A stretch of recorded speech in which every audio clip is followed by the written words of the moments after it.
We welcome you this morning to River of Love Christian Fellowship. Bless you, welcome you, bless you, hallelujah. This is a good day, it's a day of the Lord, and we are looking forward to what God is going to do in our midst this morning, and I'm sure you're going to be blessed and encouraged. Why don't you pray with me a prayer to receive the Word of God? Heavenly Father, we are eager, we are hungry, and our minds are alert and our hearts are receptive to receive the incorruptible Word of God. We believe that we have what the Bible says we have, we can do what the Bible says we can do, and we are what the Bible says we are. We are ready to receive the Word of God, and we will never be the same again. In Jesus' mighty name, amen and amen. Praise God. Okay, you may be seated. I want to greet quickly all our international audience from Australia, America, from England, from Canada, from Uganda, from Kenya, from Nigeria. Hallelujah. We bless you. We thank you this morning for being with us. Thank you, Lord. And we are happy to have you with us this morning. I'm sure this is going to bless you and it's going to encourage you. Open your Bible to the book of John chapter 15. John chapter 15. John chapter 15.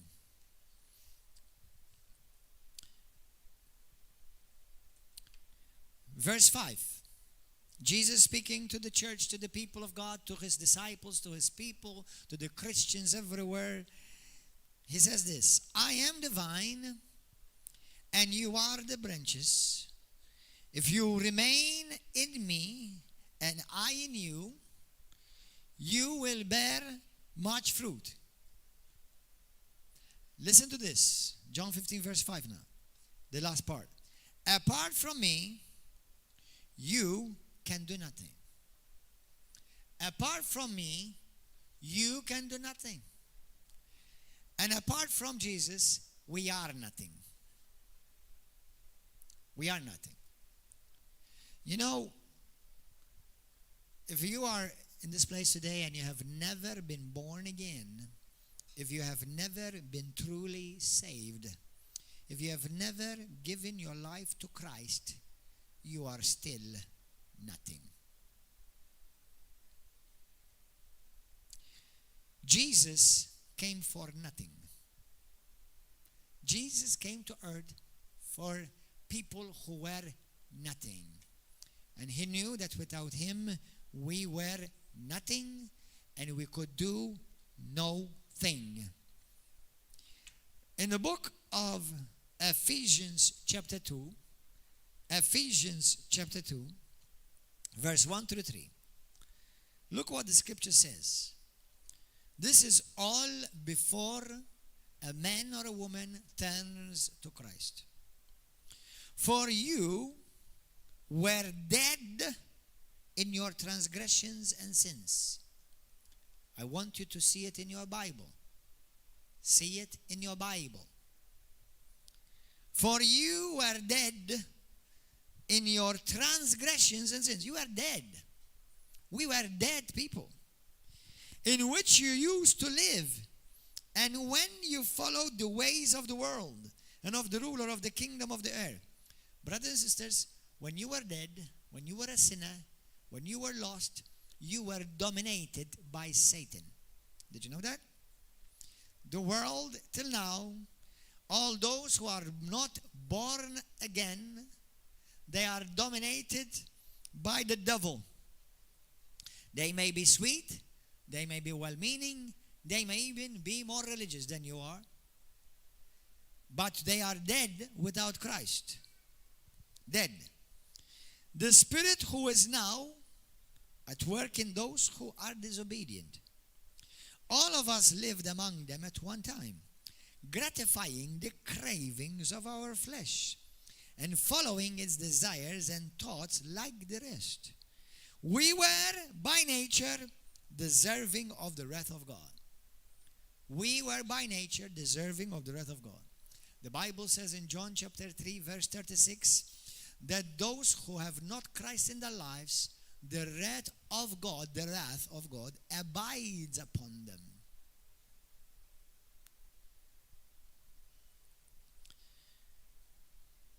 Then it says in verse 3, remember that at that time you were separated from Christ, excluded from the citizenship in Israel and foreigners to the covenants of the promise. You were without hope and without God in this world. So we were dead in our sins and transgressions. We were deserving of the wrath of God. We were separated from Christ.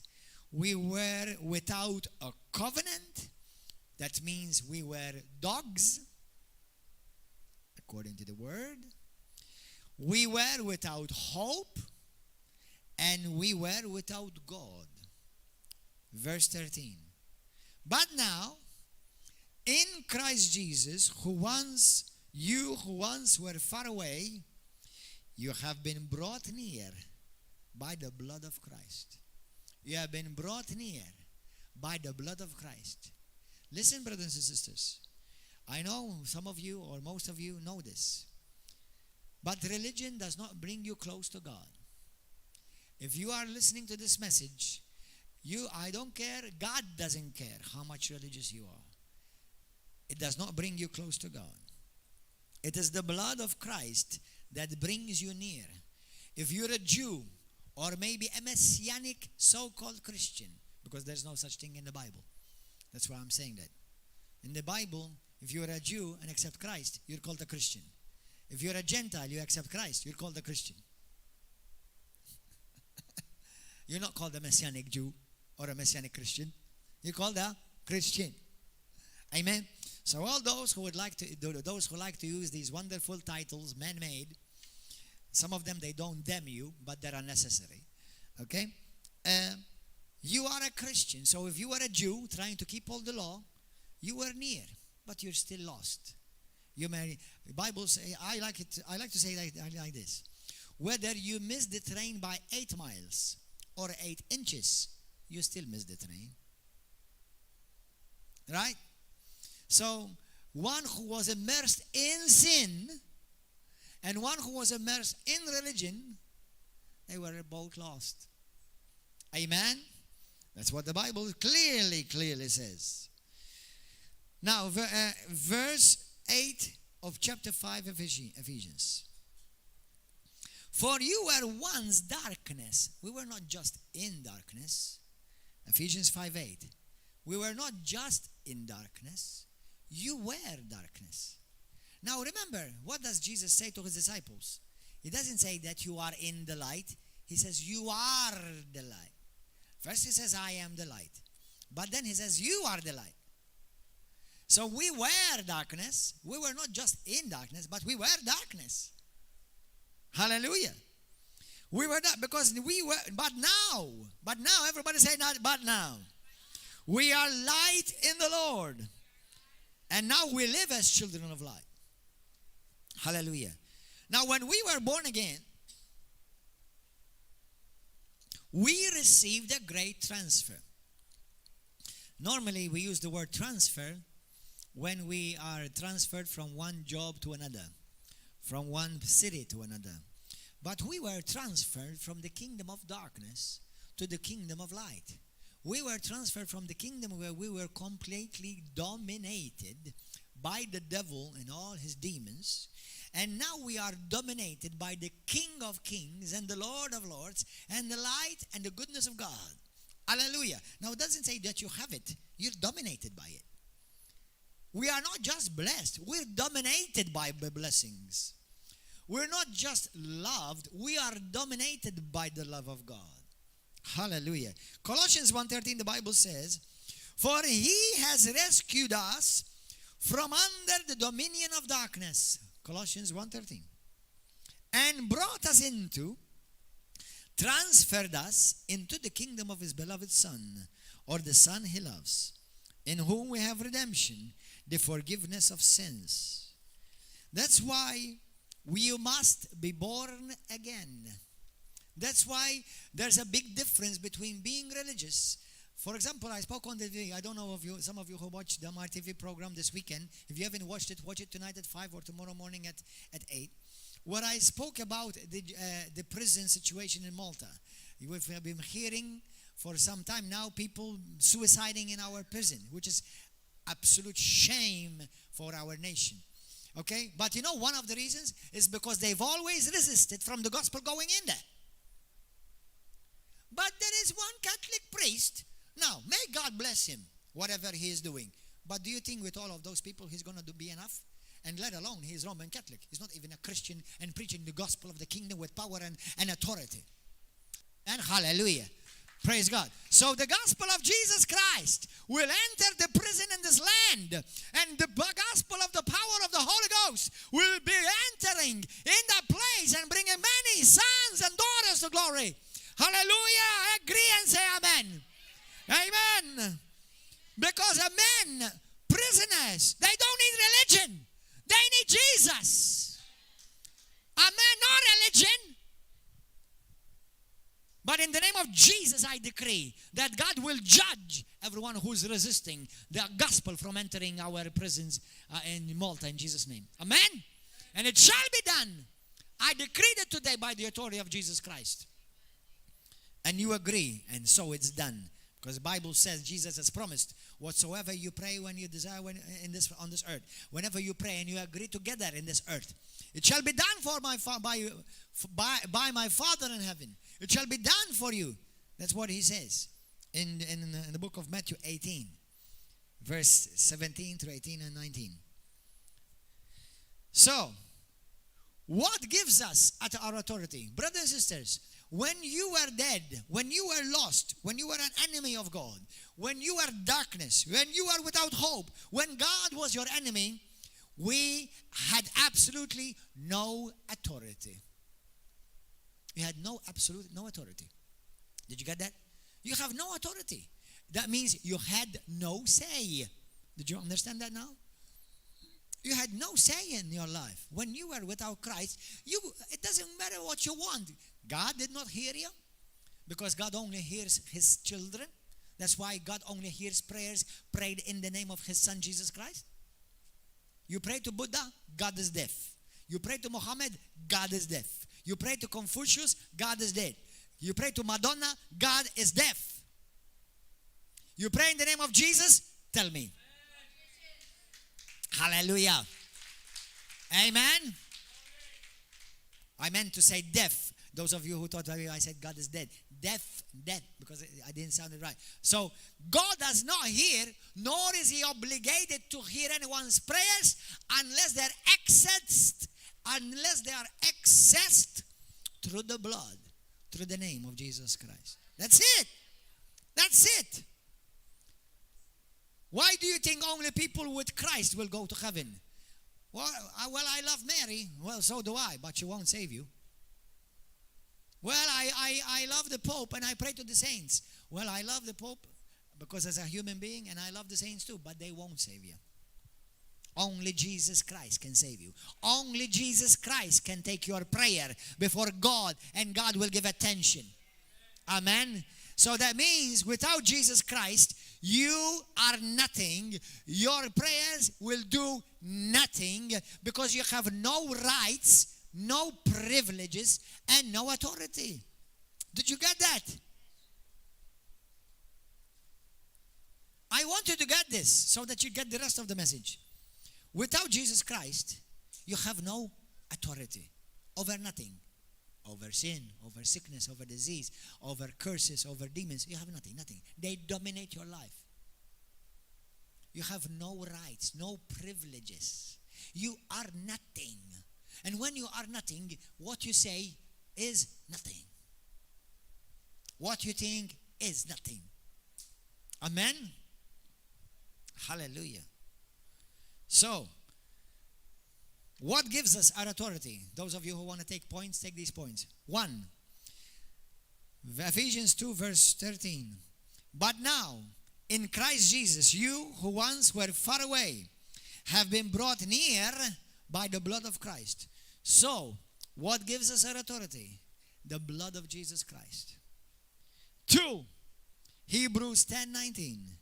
Therefore, brothers and sisters, since we have confidence to enter the most holy place by the blood of Jesus. Brothers and sisters, it says here, it is the blood of Jesus Christ that gives you access to the throne of God. Brothers and sisters, those of you who have the concept of knocking in heaven's door, you're in the wrong heaven. Because heaven, there's no door. And the door's name is Jesus. And he said, it's open. You're welcome. Can come in anytime. Hello? I know some well-meaning Christians, they get excited and they, and I love being excited. And I say, well, heaven, knocking on heaven's door. Honey, the heaven that Jesus Christ promised me, there is no door because it's open. Now, there's going to be coming a time when heaven's door will be shut. But right now it's open. There's no door to knock on. Amen. The moment you said, Father, in the name of Jesus, open. Amen. There's no knocking. Now, some Christians need to knock on their brains a bit. Hello. Amen. So, the blood of Jesus. Listen, brothers and sisters, listen carefully. Listen, pay attention.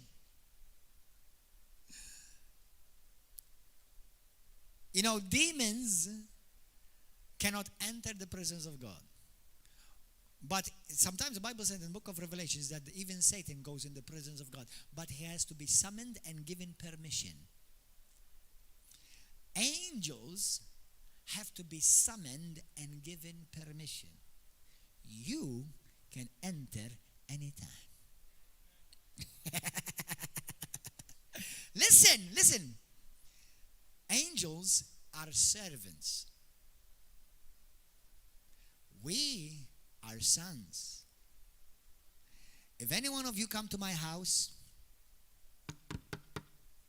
and if I like it, I'll let you in.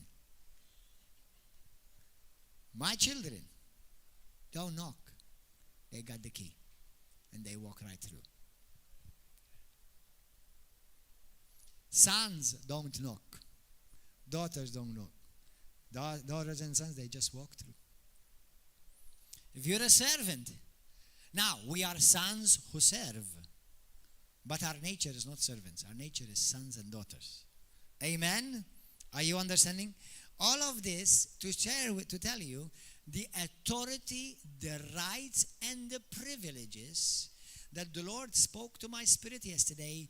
Remind my people about the authority that I have given them, because many are not using their authority. They're not using their God-given right. They're not using their privileges which I bought for them through the blood of my Son. When people ask me, now listen, I'm not against us praying for each other. It is biblical and it's right. But when people ask, they need a pastor to pray for them, that means that they don't know their authority. When you have to ask a saint in heaven to pray for you, apart from there is no saint that knows that you even exist. Okay? But apart from that, that means you don't know God. You have no relationship with God. You have no authority. You know no authority. In the book of Matthew chapter 16, Jesus from verse 13 through about 18:20, he speaks to disciples and he says to them, whom do you say that the Son of Man is? Whom do you say that I am? Some say you are the prophet. Some say you are the Elijah. Some say you are John the Baptist. But he said, but who do you say that I am?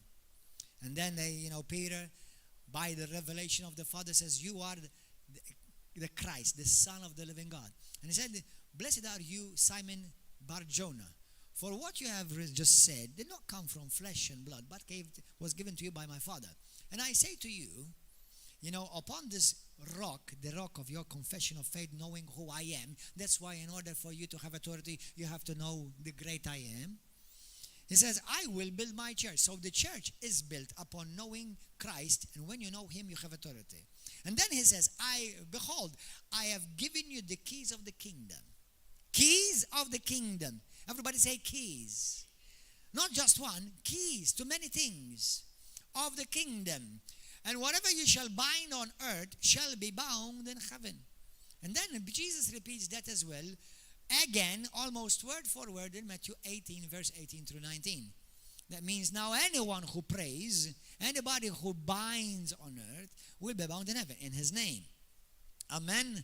Now listen, and then he says, and the gates of Hades, or the gates of hell, will not prevail against who? Against you. Who is that you? Everybody say to your neighbor, that's you. He's talking about you. Tell your neighbor, tell him, that's you. That's me. Jesus says that you as a Christian, as a child of God, as a child and a citizen of heaven, hell cannot prevail against you.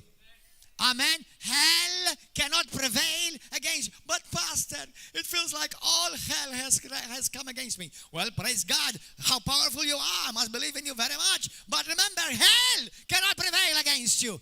In Jesus' name. Because the greater one lives on the inside of you. Hallelujah. Amen. Listen, some Christians are scared because there are a few demons attack them. What about all hell comes against you? I already told you, Jesus says it will not prevail against you. All hell cannot prevail against you. Hallelujah. That's the type of authority that God has given you and I as a Christian, not as a pastor, not as an evangelist, as a child. As a child of God. Amen. Hallelujah. Praise God. Now look at this. Revelation chapter 12 verse 11. Revelation 12:11. They, the Christians, triumphed, overcame him by the blood of the Lamb. By what? By the blood of Jesus.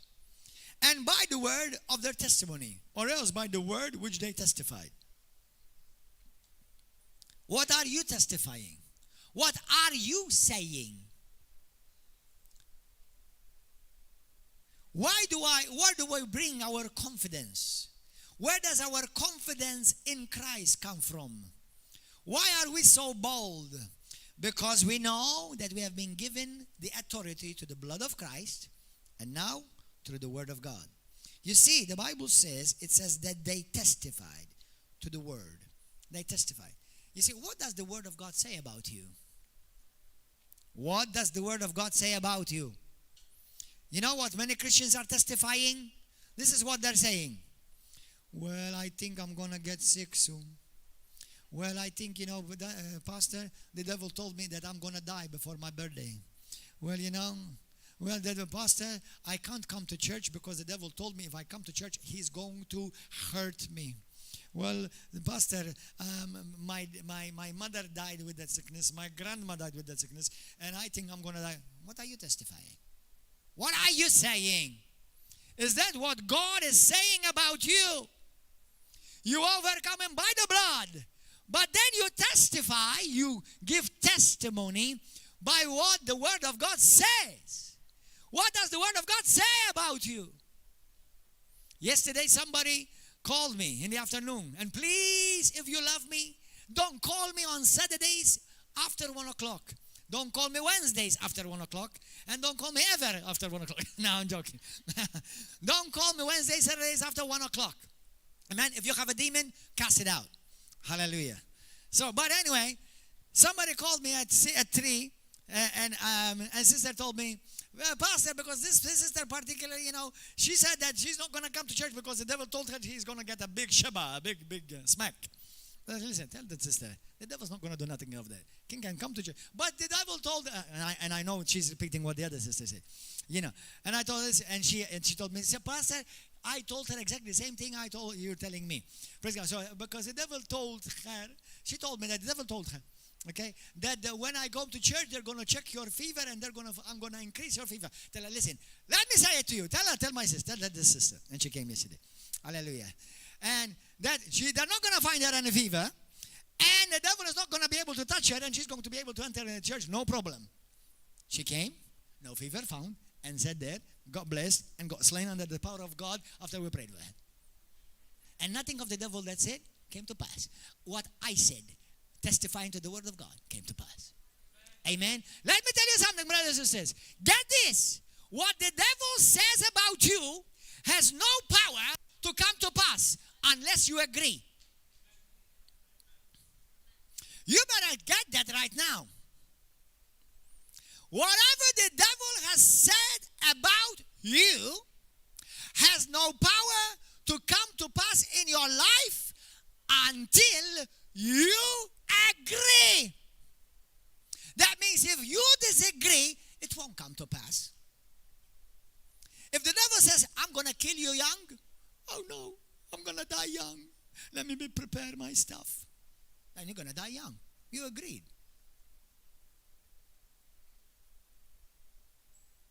Remember, the devil is on earth. If two of you agree on earth, it will be done.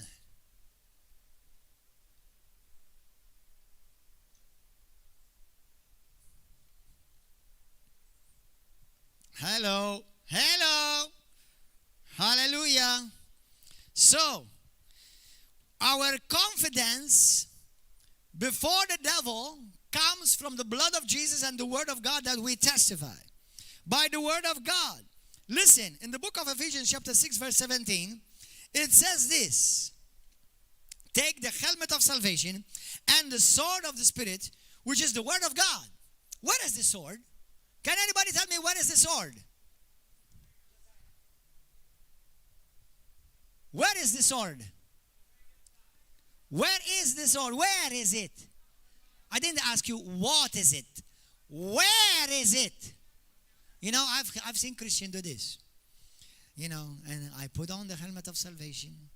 You know, and it's, you know, they act it out sometimes, which is not necessarily bad, but, and you know, I put on the breastplate of righteousness, and I take the sword of the Spirit. No, Albi, the sword of the Spirit is in your mouth. In the book of Revelation, chapter 1, Jesus says, the Bible says that when he comes in the clouds, he's going to have a sword in his mouth. With a two-edged sword, it will be the word of God. Every time, as a child of the King, you speak the word of God, you pierce Satan with the sword. You cut him. Anything he says, you cut it. Anything he does, you cut it. Anything he tried to put against you, you uproot it. By what? By prayer and fasting. Not necessarily, although I'm in favor of prayer and fasting, by speaking the word of God. Amen. Hallelujah. Amen. Pray, fast. But it's useless if you pray and fast and you speak a bunch of hoopla and nonsense. Pray and fast and release the word of God from your mouth. Amen. That is what it says in Revelations 1:16. That the sword of the Spirit, which is the word of God. Hallelujah. And Ephesians 6:17. Point 4. You see, why and what gives us authority? What gives us authority? It gives us authority, the blood, the word, and now what else? The power of the Holy Spirit. In the book of Acts of the Apostles, chapter 1, verse 8, it says, but you will receive power. That word power is dunamis. Dynamite power. Explosive power. Everywhere you and I walk, you should be seeing, if God had to open your eyes to the Spirit, you're supposed to see demons peeing in their pants. And I'm not joking, it's the truth. Now, I don't know if they pee or not, but they should be terrorized. Amen? They should be terrorized. Did you know, I'm about to tell you in a moment, that the devil is actually afraid of you? Oh, no, I didn't say about Jesus. Oh, everybody knows that the devil is afraid of Jesus. No, I'm saying the devil is afraid of you. Did you know? Look at this, Acts 1:8. But you will receive power, dunamis, miraculous working power, when the Holy Spirit comes upon you, and you will be my witnesses. I'm not talking about Jehovah's Witnesses here. Now, let me talk to Jehovah's Witnesses just for about less than a minute. You Jehovah's Witnesses are no witnesses at all, because the word witness means to give evidence. The word witness means to produce evidence. What evidence are you producing? You even claim that the Bible does, that God no longer heals, that there are no longer any demons to cast out, that tongues and the gifts of the Holy Spirit no longer exist. You're another dead religion. And if you don't repent, you will be lost too. Because you have even denied the Lord Jesus. You denied him and stripped him of his divinity. If you're a Jehovah's Witness, get out from there. In Jesus' name. You are deceived. Anyway, in Jerusalem and all Judea, so you will be my witnesses. Everybody say witnesses. That means, do you know that you and I are called to produce evidence? How do we produce evidence? By the power of God. You see, I don't need to do a whole talk to try to convince you, although I'm not against talking. I do a lot of talking myself. But we produce evidence by the power of the Holy Spirit. We see the sick healed. We see demons, people who are demonically oppressed or possessed, be set free. That's power evidence. We speak in tongues. That's another evidence. These signs will follow them. What is the one of them? Speaking of tongues. That's another evidence.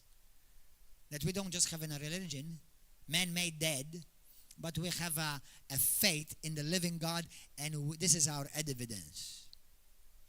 Amen? In Jerusalem and all Judea and all Samaria and the ends of the earth, the Holy Spirit strengthens you and defends you as your advocate.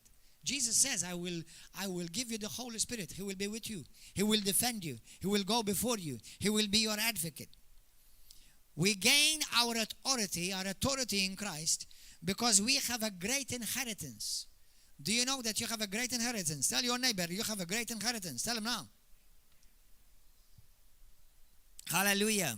How many of you would be happy if when somebody in your family passes away and about the notary calls you about a week later?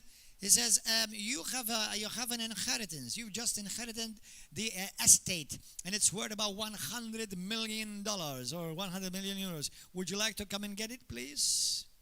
You wouldn't even finish the call. You're already there in a few seconds. Hallelujah. Now, we have received a greater inheritance than that. Hallelujah. Thank you, Jesus. The Bible says, in the book of Romans chapter 8:17, I want you to see this. I want you to not just hear me, see it. I know you trust me, but trust God more than his word. Verse 17. Now if we are children, how many of children of God do we have here? Do we have children of God here? And now lift up your hands. Praise God. Good. You see, I help you do these things to get some exercise while you're here at the same time. Okay, it helps keep you fit as well. Now, if you are children, then we are heirs. Heirs. That means we have inherited something. Heirs of God. What? What? Hold on. Did the Bible say we inherited the blessing? What does it say in here? We are co-heirs with Christ.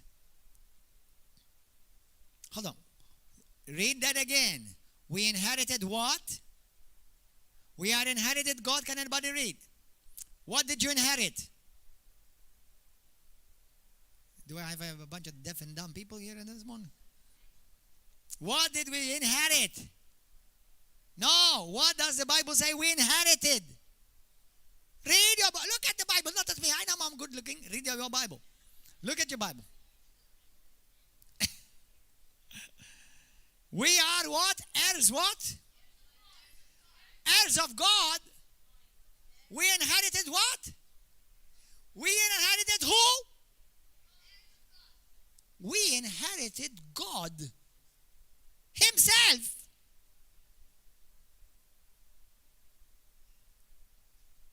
Do you know the story of Tommy? How many of you know the story of Tommy? Have you met Tommy yet? Let me introduce you to Tommy. There was this kid, his name was Tommy. Amen? And he had a big tummy. And he loved his mommy. Anyway, so, Tommy, it was about Christmas time. And mommy of Tommy came to me and said, son, what would you like Father Christmas to bring you this year? And she said to him, choose 3 things. And Tommy said, 3 things? I have so many things I want. I want Lego, I want Playmobil, I want train, I want dinosaurs, I want a ball, I want a swimming pants, I have many things. Tommy, you have to choose only 3 things. And she said to him, listen, go to bed, sleep over it, and when you wake up in the morning for breakfast, come and tell me, okay? So you just decide and think about it. So night passed, morning came, Tommy woke up, and he got up so excited. He's singing, yeah, hallelujah. Good morning, Mommy. Hi, Tommy, how are you doing? Oh, I'm doing great. Have you decided what you want? Have you decided about those 3 things you want? He said, oh, yes, Mommy, I only want one. I said, what? Yesterday you said you had a problem with just 3, now only one? He said, yeah, I only want Father Christmas. Hallelujah. Listen, did you know that you received Father God? Not just Father Christmas, you received God Almighty himself. Me and you, we have inherited himself. Not just a blessing. Hallelujah. The Bible says in the book of Exodus, where Abraham says, God is my exceeding reward. God himself. Well, who do you think you are? Well, I don't think anymore. I know. I read the Bible. I have authority. I have been given God's very own authority. What does Jesus say in the book of Matthew 28? It says, behold, I have given you authority. All authority in heaven, on earth, and on the earth has been given to me. Did Jesus say that? Did Jesus say that? Behold, this authority, all authority that's been given to me, now I give it to you. That's what Jesus said. You have a right. You have a God-given right. When we say God lives in me and God is with me, is that a nice theory or is it truth? Amen. Did you know, just for the sake of lack of better words, there is no other religion in all of the world like Christianity? The God we serve, we carry and carries us. For Muslims to worship God, they have to do it at a certain time and a certain place, in a certain position, in a certain ritualistic way. Roman Catholics, the same. In order to meet with Jesus, they have to go and meet Jesus in a big, nice, decorative, old museum, and they find Jesus in a box. Buddhists, the same. Hindus, the same. My God is on the inside of me. Hallelujah. It's mind-boggling that God Almighty, by His Spirit, dwells in me and you. Now, that my peanut brain cannot handle that, but it's the truth anyway. Amen. Somebody should be excited this morning. Otherwise, I'm going to pray for the resurrection of the dead. Something is moving. It's Hallelujah. Blessed be the name of Jesus. So, God is our Father. You know, everybody say, God is my Father. Now say that again and get it with the revelation. God, the creator of this universe, is my Father. Is my Father.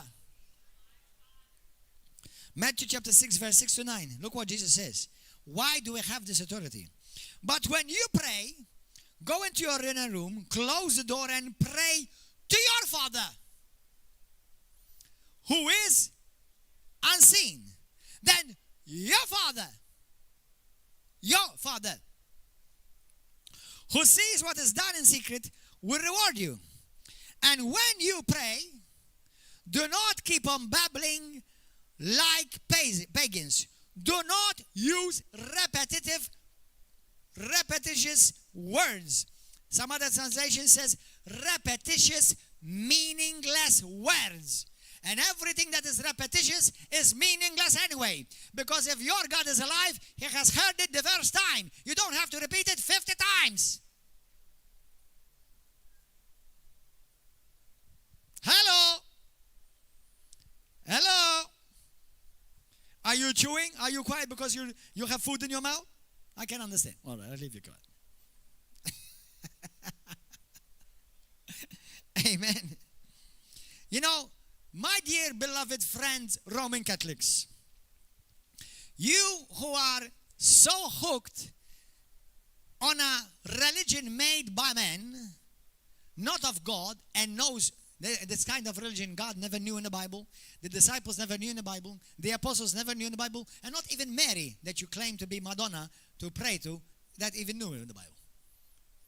Jesus says, when pagans don't know God, everybody say this, when people don't know God, they will pray many prayers, trying to make God hear them.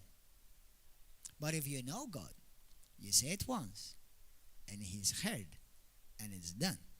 And you come to Him as a father. So when you pray to your mother, pray to your father. I have no clue what you blessed Roman Catholics read.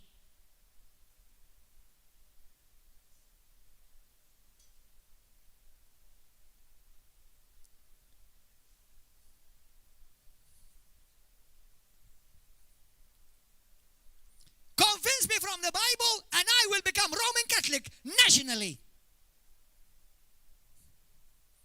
If not, you are deceived. From the least to the last. From the greatest to the smallest. Every one of you deceived. I know there are many who love Jesus and they're going to make it to heaven. Because they love Jesus, not because they're Roman Catholic. And it goes for all Christians, evangelicals, Pentecostals, Baptists, whatever. But we pray to our Father. I love Mary, but she ain't my mama. That was a conjured up false doctrine by the Church of Rome. By the religion of Rome. There's only one true church. Amen. Hallelujah. I love Mary, don't get me wrong. And I get offended when I hear especially people who say they love her, swear and blaspheme her constantly in this nation. Anyway, so we pray to our Father. And we don't pray repetitious prayers. You know, when my son called me, Daddy, I listen. He doesn't have to spend an hour or say to me many times, Daddy, Daddy, Daddy, Daddy, Papa, Father, Daddy, Daddy, I love you. Daddy, I'm here. Daddy, Daddy, Daddy. Father, Father, Father. Daddy Gordon, Pastor Gordon, Dr. Manchè. Yes, Daddy, I'm here. Please, listen. Daddy, Father, if my sons do that, I will think that they have gone crazy. And thank God they're not crazy. Thank God they have a sound mind and they're blessed in Jesus' name. Amen. Amen. Hallelujah. Praise God. And then Jesus says, and then when you pray, you don't need to use many words. Do not be like them. You know, isn't that interesting? All the false religions use prayer beads. Did you hear me well? Did you hear me well? Did you hear me well? For the first time. Hear me well, Josiah and Mommy and Micaiah. Bravo. All false religions use prayer beads. And it's one of the signs that makes them false. Anybody has a prayer bead here? And then you repent later, I'll show you. Imagine, I have a prayer bead. And I'm going to talk to my wife, Mariella. Eva, please, give me a prayer bead. Thank you, Lord. Mariella, my wife, please hear me. Mariella, my wife, please come to me. Mariella, Manchè, Pastor, Mariella, please, Mariella. Mariella, do you hear me? Hello, is anybody on the line? Are you busy? Hello, Mariella. Mariella.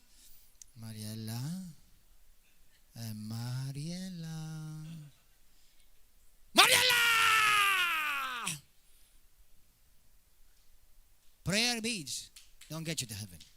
Actually, they're going to get you straight to hell. Because anyone who knows God, they don't need no prayer beads. They only need the name. The name. The name. Buddhists use prayer beads. Hindus use prayer beads. Muslims use prayer beads. Roman Catholics use prayer beads. Jesus never used prayer beads. The disciples never used prayer beads. The apostles never used prayer beads. Mary never used prayer beads.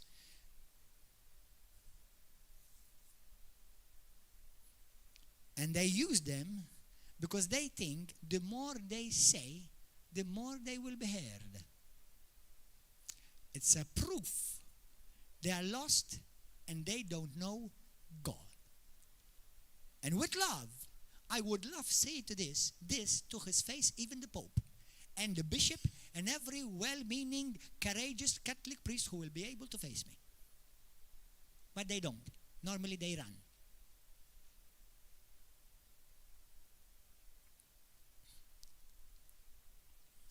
Now, Christians who are feeling maybe a bit nervous, do you believe the Bible or you don't? Because what I'm saying is only for people who love Jesus and believe the Bible. Amen. Hallelujah. Do I love all the people I've mentioned? I love them as my neighbors. I love them because they're human beings. But do I agree with them? Not one bit. On these issues, obviously. Because there could be other issues that I agree with. But this issue is definitely absolute no-no. Point 6. Me and God are one. Did you know that you and God are one? Did you know that you are God and are one? 1 Corinthians 6:17 it says, for whoever is united with the Lord is one spirit with him. Amen. Hallelujah. Point 7. Satan lost all his power and claim over your life. Satan, everybody say, Satan lost all power and claim over my life. 1 John 5:18-19, one of my most favorite scripture. 1 John 5:18, read it. 19. We know that anyone who is born of God, anyone who is born of God here, lift up your hands. Are you born of God? Hallelujah. If you've never been born again, you need to be born of God today. Okay? In my life, I saw when I was abroad, I saw pastors answer the call for salvation. When I was in Africa, when I was in India, I saw people who are leading churches. They were not even born again. So I won't be surprised if you think you've been a Christian for many years and you've never been born again. There are no two types of Christians. Somebody said that to me. Well, I am the born again type. There ain't no other type. I'll be. There ain't no born again Christian and not born again Christian. You have to be born again. You have to be born of the Father to be a son of the Father. Amen. Now, 1 John 5:18-19. We know that anyone born of God does not continue to sin or is any longer dominated by sin. The one who is born of God, Jesus Christ, keeps him safe. Everybody, Jesus says, say it. Jesus keeps me safe. And the evil one cannot touch him. Are you understanding this? The evil one cannot touch you. We know that we are children of God and that the whole world is under the control of the evil one, not us. We're not under the control of the evil one. Point 8. Jesus defeated to the uttermost the devil on the cross and on his resurrection. 1 John 3:8, the Bible says, the one who does what is sinful is of the devil, because the devil has been sinning from the beginning. The reason the Son of God appeared was to destroy and bring to nothing the devil's work. Colossians 3, I love this. I want you to see, please see this. Colossians 3. Listen to this. 14, 15. He forgave us all our sins, having cancelled the charge of our legal indebtedness, which stood against us and condemned us. He has taken it away, nailing it to the cross. I'm about to give you a beautiful, powerful revelation. Now, our sins were nailed to the cross. Where there is no sin, brothers and sisters, there is no longer accusation or condemnation. Did you get that? How many of you have sin in your life? Lift up your hand. Have sin. Not have sinned, have sin. How many of you have sin right now? You have sin? No, I think you just have well-meaningness mixed with ignorance. No, he doesn't. How many of you have sin? Do you have sin? Now, do you sin? How many of you sin? Lift up your hand. How many of you live in sin? Good. So I'm glad you know the difference. Good. But listen to this. The Bible says, where there is sin, there's condemnation. But when there is no sin, there is no longer any condemnation. You have nothing to be condemned about.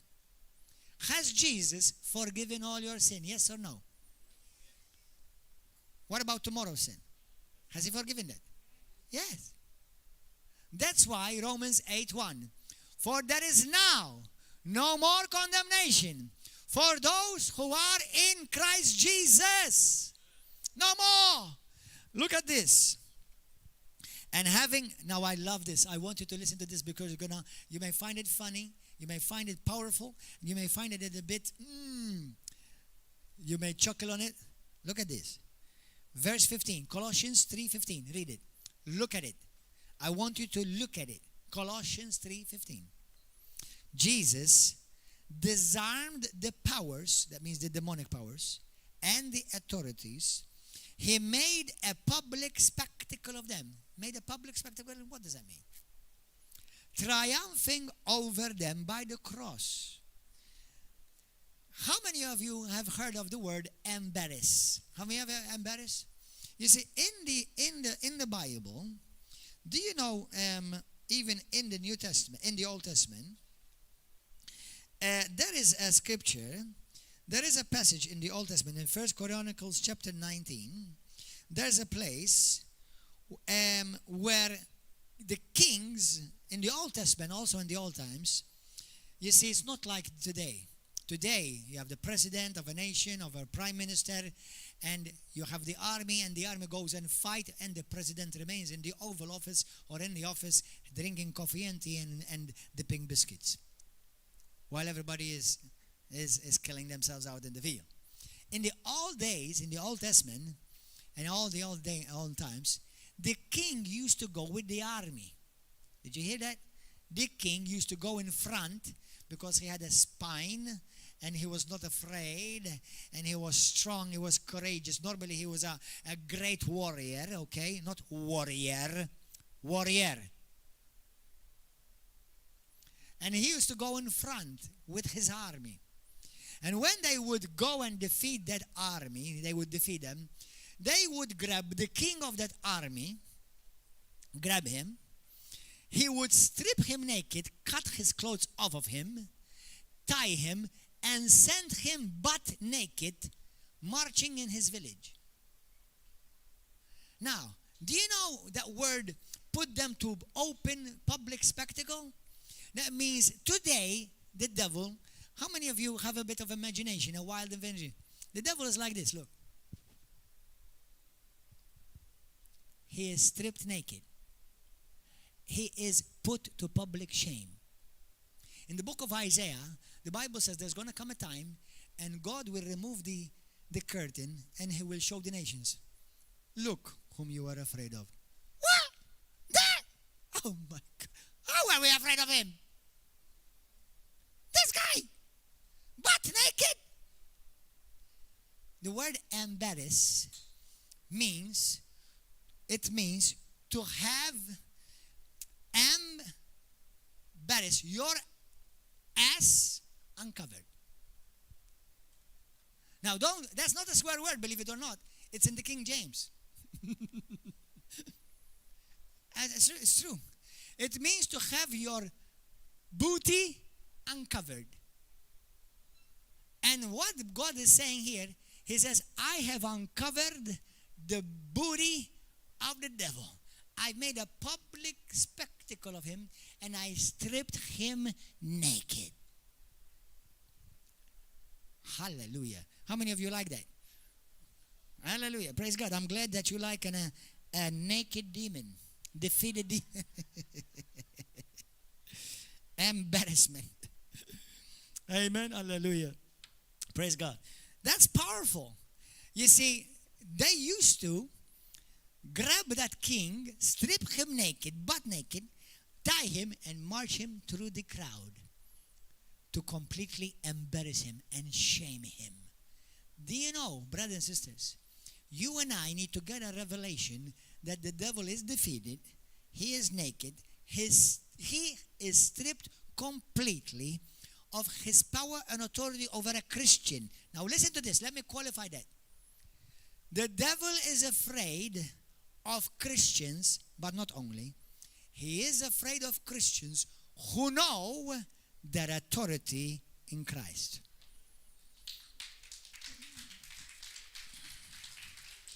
Amen? That's the truth. The devil is afraid of Christians who know authority in Christ. Luke 9:1. Go there quickly. Luke 9, chapter 1. Chapter 9, verse 1. How many of you know that the Bible says that God, Jesus Christ, gave authority to His apostles, 12 apostles? You and I, many of us, we were brought up in a religion. It had some Christianity in it and a lot of paganism in it. But one of the things that we were taught is that the apostles were given great authority. They could do great signs, wonders, and miracles. They could heal the sick, raise the dead, open the eyes of the blind, cast out demons. Now, those of you who have been coming to this church for many years, we've seen all of that happen here. All of that we've seen here. We've seen blind eyes see. We've seen deaf ears hear. We've seen multiple of people being delivered from demons, even until yesterday.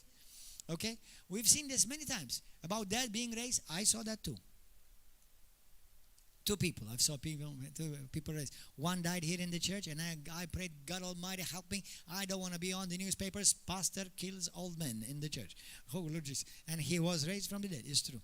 Hallelujah. And another was raised from the dead in another place. But anyway, so, and these things, many of us think that they only belonged to Jesus Christ, or possibly maybe only to the only 12 apostles, the 12 first apostles. Now, in Luke 9:1 says, when Jesus had called the 12 together, He gave them the power and authority to drive out demons and to cure diseases. And He sent them out, proclaiming the kingdom of God and to heal the sick. Now, those were 12. Now, look in Luke 10, verse 1. See that? Luke 1. Luke chapter 10, verse 1. Look at it. Luke chapter 10, verse 1. Look at your Bible. After this, that means after having appointed the 12, Jesus now turns to appointing 72 others. Have you heard of these 72? Many of these 72 are never mentioned in many churches. They were disciples, they were not apostles. And send them 2 by 2 ahead of Him to every town and place where He was about to go. I want to give you a word of encouragement for those who go and preach in the cities and in the streets. Where you go, Jesus goes before you. He prepares the way for you. He goes then, prepares the day. And anyone who rejects you, tell them, you listen, I have come here because Jesus sent me. And if you kick me out, you're kicking Jesus out. And you will hold responsible for the blood of the city. Tell them that. God has given you that authority. Tell them, if you kick me out of the city and I comply, the blood of everyone in the city is over your head. Mark this day in Jesus' name.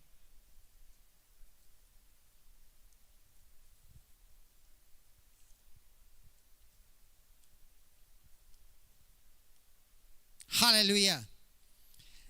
Then the Bible says that Jesus grabbed 72 more.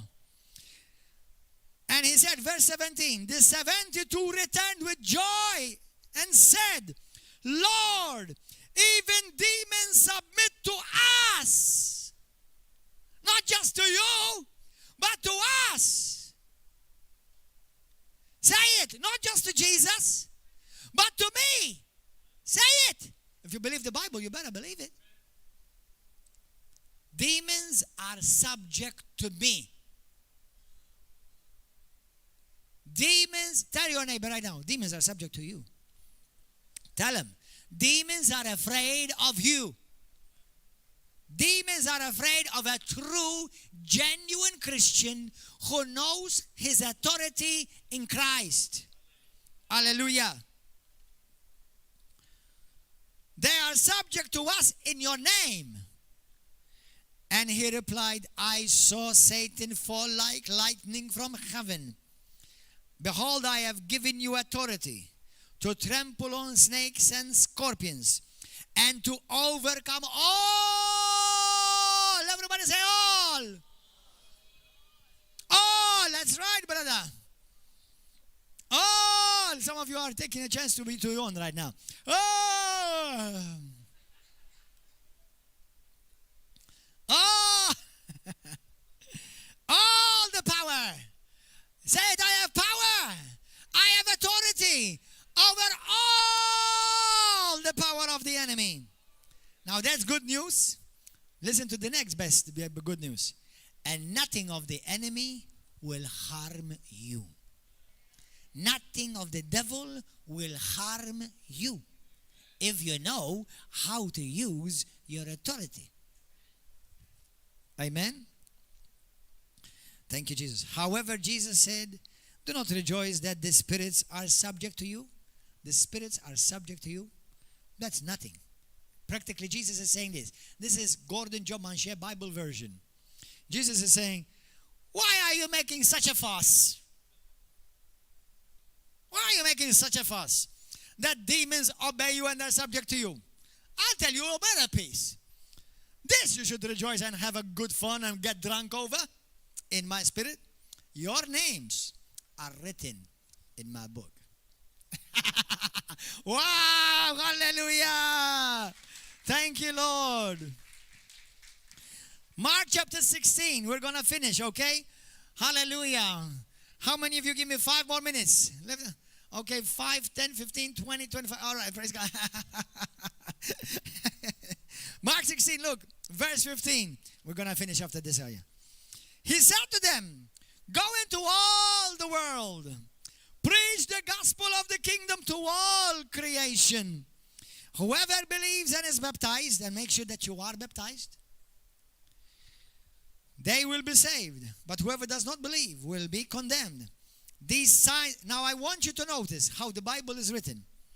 These signs will. Everybody say, will. These signs will accompany those who believe. Do you believe? Well, Pastor, I know a lot of Christians, they don't believe in miracles, they don't believe in healings. You know what we call those? The unbelieving believers. Do you know what's the easiest thing for me to do as a believer? Believe.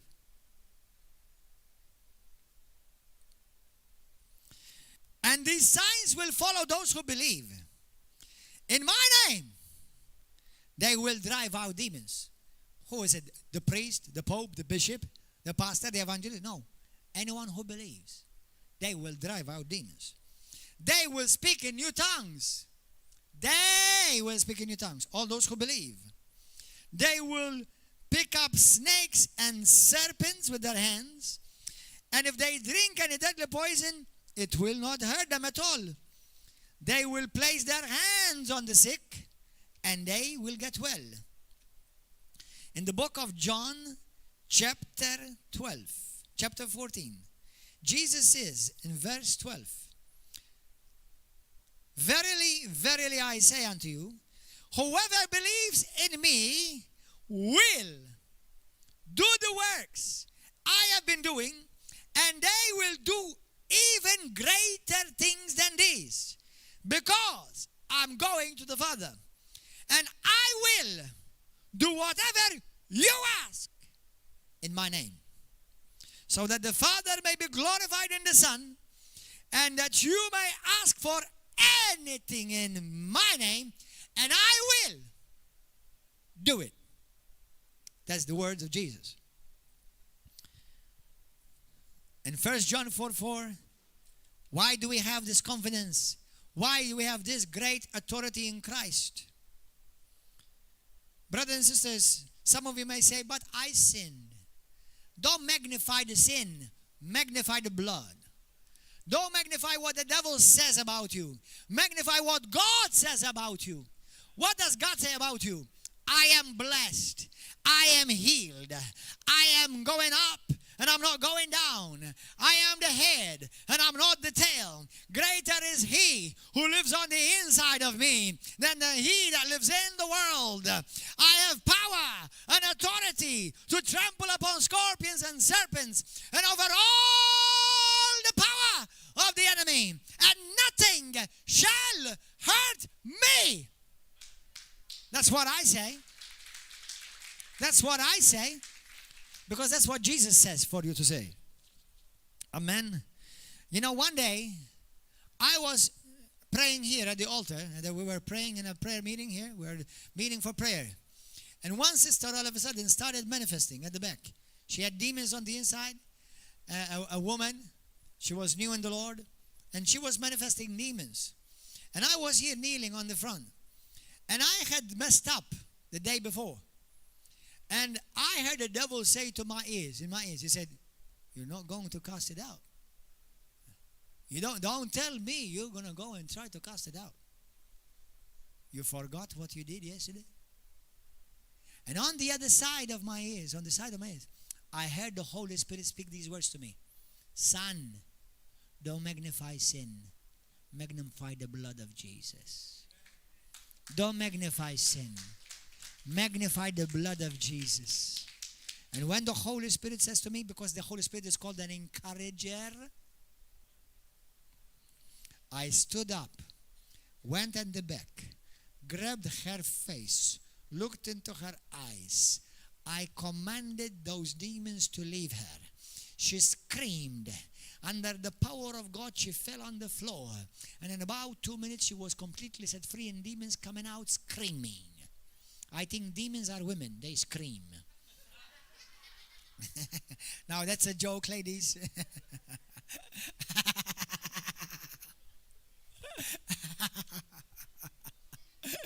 No, that's a joke. I didn't say women are demons. I'm just saying that demons most probably may be females, because they scream. But it's okay, not Christian women. Christian women don't scream. It's the husband they make scream. That's another thing. No problem. That's another thing. I'm joking. Anyway, so I stood up. I grabbed her face and she screamed. She fell on the floor. And after a while, after a few minutes, maybe 10, 15 minutes, she came and talked to me. She said to me, Pastor, she said to me, thank you for helping me. Thank you for praying for me. She said to me, sorry, Pastor, that I screamed and how I acted. She said to me, but let me tell you. She said to me, I screamed that moment. Number one, it was not her, it was the demons inside. You remember how I told you that demons are actually afraid of you? They literally are. It's not just a nice cliche. Demons are afraid literally of you. I'm telling you the truth. Of you in Christ. They're not of you because you're Maltese or English or whatever. In Christ, they are afraid of you. But she said to me, Pastor, when you prayed for me, great light came from out of your eyes and out of your face. And it was not you who I saw Jesus. Brothers and sisters, this reminds you that what the Bible says is exactly what God means. That he who is joined unto the Lord is one spirit with God. Me and you are one with God. Me and Jesus are one. When we say in Jesus' name, it's not like a nice cliche or some type of a phrase we tag at the end of the sentence. When we say in Jesus' name, It means I am operating in Jesus as if Jesus himself is operating. That's what it means, in Jesus' name. Some people tell me, well, Pastor, are you not going to say in Jesus' name? Well, everything is in Jesus. It's not just a prayer that you say, and then at the end you say, in Jesus' name, amen. No, believe me, I'm not against saying in Jesus' name, amen. All I'm saying is that in Jesus' name is a far greater revelation than just putting it at the end of the sentence. When we say in Jesus' name, you say, I now operate as Jesus himself. Come out of her. That's what it means in Jesus' name. I operate as Jesus himself. Sickness, go. Pain, go. Disease, go. Muscle, and I operate now as in Jesus' name. As Jesus would be himself operating, pain, be healed. That's what it means in Jesus' name. Hallelujah. Thank you, Lord. And the Bible says, dear children, you are from God, and you have overcome all these demons. Say, I have overcome them. Not going to. I have already done it. Because the one who's in you is far greater than the one who's in the world. And I'll finish, I promise, with this last scripture. In the book of Hebrews, chapter 1, verse 14, the Bible says, you see, why do we, what I spoke to you today is how we have authority and why we have this great authority. Why? Because of the blood, because of the name of Jesus, because of the Holy Spirit, because of the inheritance we have received, because of what the Word of God has promised us, because we know that He is with us, because we also know that God has assigned angels around us. Now, every one of you have been given angels. How many of you want more angels around you? Then work for the kingdom. Because if you're just staying at home, sitting on your holy booty, just watching God TV or Daystar or TBN or some other thing, and just being a nice Christian, just staying at home, doing nothing for the kingdom, angels will not assist you. You can do that without angels, no problem. You need angels when you're on the forefront of the battle, piercing darkness with the word of God. And say, angels, we've got work to do. Let's go to work. Hallelujah. Amen. Thank you, Lord. Let's all stand. Let's all stand. Are not all angels, ministering spirits, servants, sent to serve those who will inherit salvation? And Psalm 91, the Bible says, for he will command his angels concerning you to guard you and to guide you and to protect you in all of your ways. Lift up your hands, everybody. Come on, start thanking the Lord. Start praising Him for this great right, this great authority, this great inheritance that you have been given in Christ Jesus. And if you have any religion in you, be delivered from every form of false, dead, powerless religion in Jesus' name. Hallelujah. If you are here today, either for the first time or for the first time you want to give your life to Jesus Christ, or you're on the YouTube right now and you want to give your life to Jesus Christ, this is your time. This is your time to make a huge transfer from under the kingdom of darkness to the kingdom of His beloved Son, Jesus Christ, and the kingdom of light. This is your time to have all your sins forgiven. This is your time to have your name written in the Lamb's Book of Life. This is your time to receive the keys of authority and the kingdom so that Satan will no longer touch you, harm you, or harass you in Jesus' name. If that is you and you want to be saved, you want to be born again, lift up your hand, everybody. Anyone here in this place, you want to give your life to Christ, lift up your hand. You want to be truly born again. If you've never been born again, lift up your hand. If that is you, hallelujah. If that's you on YouTube, say this prayer with me. Say it from your heart.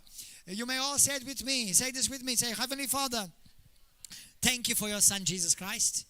I thank you for the Word of God.